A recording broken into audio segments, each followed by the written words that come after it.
ईमानदारी का फल। नमस्कार दोस्तों, आप सभी का स्वागत है। आज की ये मोटिवेशनल स्टोरी ईमान का ज्ञान बताएगी। तो चलिए शुरू करते हैं।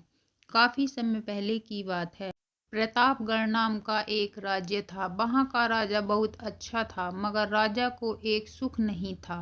वह यह कि उसको कोई संतान भी नहीं थी और वह चाहता था कि वह राज्य के अंदर से ही किसी योग्य बच्चे को गोद ले ताकि वह उसका उत्तराधिकारी बन सके और आगे की बागडोर को सुचारू रूप से चला सके।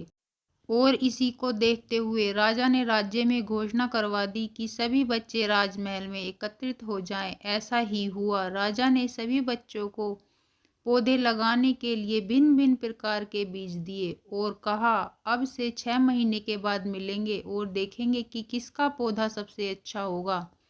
महीना बीत जाने के बाद भी एक बच्चा ऐसा था कि जिसके गमले में वह बीज अभी तक नहीं फूटा था, लेकिन वह रोज उसकी देखभाल करता था और रोज पौधे को पानी देता था।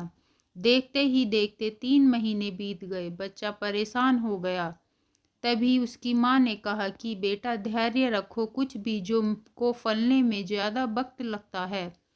और वह पौधे को सींचता रहा। 6 महीने हो गए। राजा के पास जाने का समय आ चुका था, लेकिन वह डरा हुआ था कि सभी बच्चों के गमले में तो पौधे होंगे और उसका गमला खाली होगा। लेकिन वह बच्चा ईमानदार था और सारे बच्चे राजमहल में आ चुके थे। कुछ बच्चे जोश से भरे हुए थे क्योंकि उनके अंदर राज्य का उत्तराधिकारी बनने की प्रबल लालसा थी। अब राजा ने आदेश दिया। सभी बच्चे अपने अपने गमले दिखाने लगे, मगर एक बच्चा सहमा हुआ था क्योंकि उसका गमला खाली था। तभी राजा की नज़र उस गमले पर गई। उसने पूछा, तुम्हारा गमला तो खाली है। तो उसने कहा, लेकिन मैंने इस गमले की 6 महीने तक देखभाल की है। राजा उसकी ईमानदारी से खुश था कि उसका गमला खाली है, फिर भी वह हिम्मत करके यहाँ आ तो गया। सभी बच्चों के गमले देखने के बाद राजा ने उस बच्चे को सभी के सामने बुलाया। बच्चा सहम गया और राजा ने वह गमला सभी को दिखाया। सभी बच्चे जोर जोर से हंसने लगे। राजा ने कहा, शांत हो जाइए, इतना खुश मत होइए।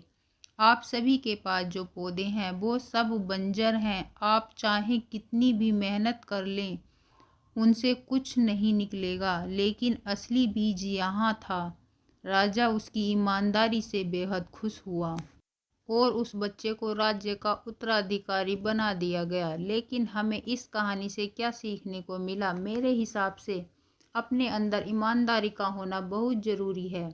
अगर हम खुद के साथ ईमानदार हैं तो जीवन के किसी न किसी पड़ाव में सफल हो ही जाएंगे, क्योंकि हमारी औकात हमें ही पता होती है।